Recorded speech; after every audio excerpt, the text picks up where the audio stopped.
तो आपको कोई भी परमिशन लेने जानी है तो आपको किधर जाना पड़ेगा, गवर्नमेंट डिपार्टमेंट के पास, कि आपको पर्टिकुलर परमिशन चाहिए कि आपको कंपनी के बाजू वाली दूसरी लैंड चाहिए, वहाँ पे भी आपको एक फॉर्म क्रिएट करना है या फिर वहाँ पे मशीन्स लगवाने हैं, कुछ भी। तो ऐसे आपको सेक्रेटरी को गवर्नमेंट डिपार्टमेंट के पास भी जाना है, तो उसके लिए भी उसकी पर्सनालिटी कैसी होनी चाहिए, अट्रैक्टिव। ओके। फिर है अदर प्रोफेशनल पर्सन्स। तो ऐसे दूसरे भी पर्सन्स हो गए जो प्रोफेशनल हो गए, जैसे कि आप समझ लो कि कोई दूसरे कंपनी के बीओडी आए हमारे कंपनी के अंदर, या फिर दूसरे कंपनी के मैनेजर हमारे कंपनी में आएंगे, तो उनके साथ बैठकर उनको बातचीत भी करनी होगी। बोर्ड ऑफ डायरेक्टर तो बैठे ही होंगे, लेकिन साथ में आपको भी बैठना है सेक्रेटरी को, क्योंकि वो भी मेन है कंपनी के, तो उसको सब कुछ नोट करना होता है, उनसे बातचीत करनी होती है, तो उसके लिए भी उसको रेडी होना है। तो वो भी हमारे पर्सनालिटी के अंदर वो आ जाएगा। क्लियर। तो सेक्रेटरी को ऐसे पीपल के साथ भी बैठकर बातचीत करनी होती है, वर्क करना होता है, तो उसके लिए उसकी पर्सनालिटी कैसी होनी चाहिए, attractive. Clear. That's why his personality should be attractive and impressive to such people. हो गए ना वो तो। चलो फिर यहाँ आता है इंटेलिजेंस, यानी हमारा कंपनी सेक्रेटरी है वो तो इंटेलिजेंट होना ही चाहिए। मेन थिंग तो वही है, क्योंकि हमारी कंपनी सिर्फ और सिर्फ सेक्रेटरी के ऊपर डिपेंड है। डिपेंड तो सबके ऊपर है, जैसे कि एम्प्लॉई, बीओडी, सेक्रेटरी, सबके ऊपर, लेकिन मेन सेक्रेटरी के ऊपर है, क्योंकि सब कुछ हैंडल कौन करता है, सेक्रेटरी। अगर वो अच्छे से हैंडल नहीं करेगा तो हमारी कंपनी क्या अच्छे से रन कर पाएगी, नहीं। तो इसीलिए मेन पार्ट कौन है, हमारा सेक्रेटरी। सो अंदर देखते हैं क्या लिखा है। Secretary has to look after administration function, business affairs, economic affairs, rules and regulations of the company act along with policy matters। यानी कंपनी सेक्रेटरी को इन सभी चीज़ों का भी नॉलेज होना चाहिए।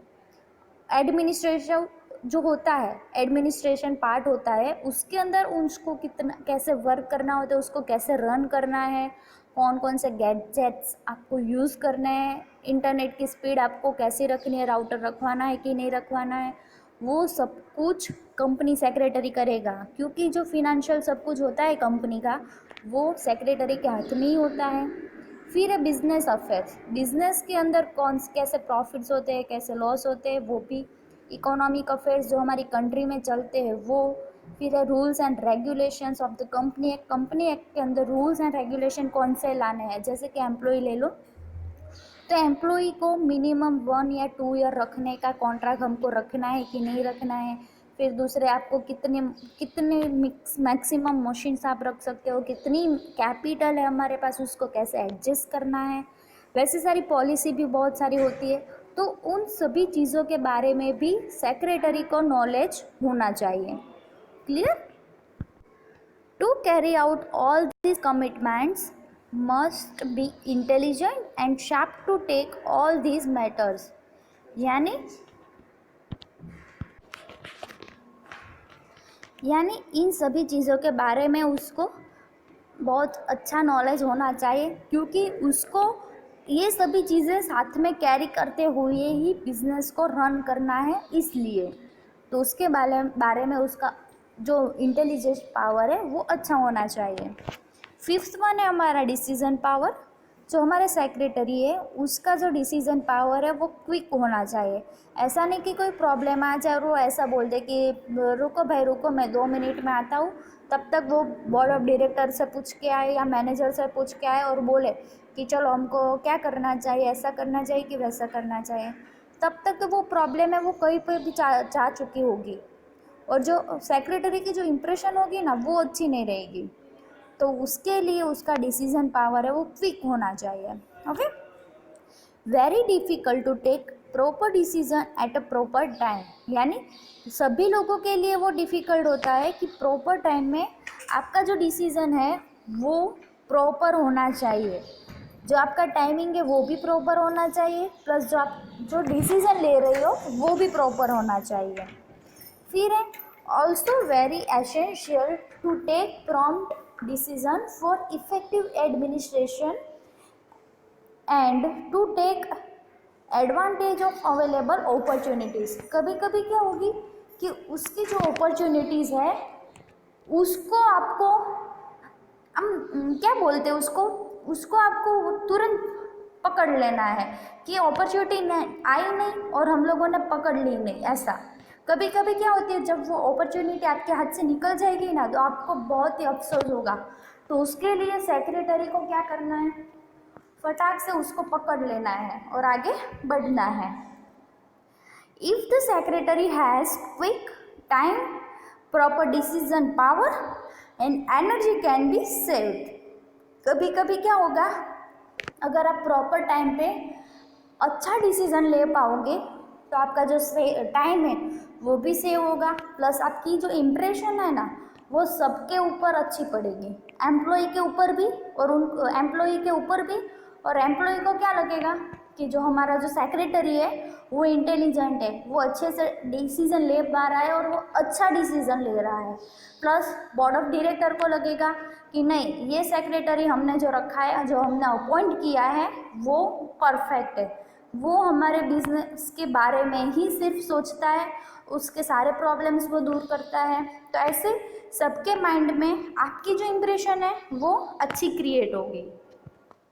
तो यहाँ तक हमारे total 5 qualities of the company secretary.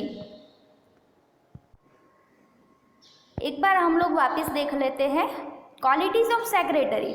Good health first, हमारी जो सेक्रेटरी है उसकी हेल्थ कैसी होनी चाहिए, अच्छी। अगर उसकी हेल्थ अच्छी होगी तो ही वो दूसरों के ऊपर वो ध्यान रख पाएगा और खुद ही तो अच्छा वर्क करेगा ही, प्लस दूसरों को भी अच्छा वो वर्क सेंड कर पाएगा। क्लियर। फिर ऑनेस्टी, यानी जो सेक्रेटरी है हमारा वो कंपनी के टूवर्ड्स लॉयल होना चाहिए, वो ऑनेस्ट होना चाहिए, तो ही हमारी कंपनी आगे बढ़ेगी, क्योंकि हमने सब कुछ, कंपनी का सब कुछ हमने सेक्रेटरी के हाथ में दिया हुआ होता है, इसलिए। फिर अट्रैक्टिव पर्सनालिटी, सेक्रेटरी को हर दिन बहुत सारे लोगों से मिलना होता है और अपनी कंपनी को प्रेजेंट करना होता है, तो उसके लिए उसकी खुद की पर्सनालिटी अट्रैक्टिव होनी चाहिए। फिर इंटेलिजेंस, यानी जो हमारा सेक्रेटरी है उसका इंटेलिजेंस पावर अच्छा होना चाहिए, उसको सभी चीज़ों के बारे में अच्छा सा नॉलेज होना चाहिए। क्लियर। एंड फिर है लास्ट में डिसीजन पावर, जो भी डिसीजन लेना है कंपनी के अंदर वो सही टाइम पे लेना है और सही डिसीजन लेना है।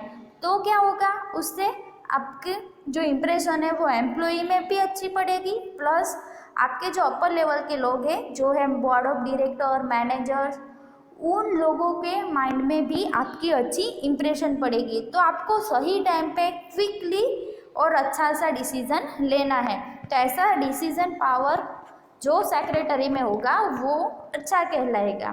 तो ये थे हमारे 5 total qualities of the secretary. अब आगे हम लोग बाकी के 7 क्वालिटीज़ है वो हम देखेंगे नेक्स्ट लेक्चर में। आपको नेम जो है वो खास ध्यान में रखने हैं हमारे क्वालिटीज़ एंड क्वालिफिकेशन के, क्योंकि उसके अंदर आपको कोई गड़बड़ नहीं करनी है, प्लस नेम भी आपको चेंज नहीं करना है। जैसा मैंने लिखा है वैसा ही बिल्कुल सेम लिखना है। और दोनों क्वेश्चंस मोस्ट टाइम भी मैं वापस दोहरा रही हूँ और मैं ये चीज़ आपको बार बार बोल रही हूँ। इसका मतलब ये है कि ये 100% आने वाला ही है हर एक एग्ज़ाम में। ओके।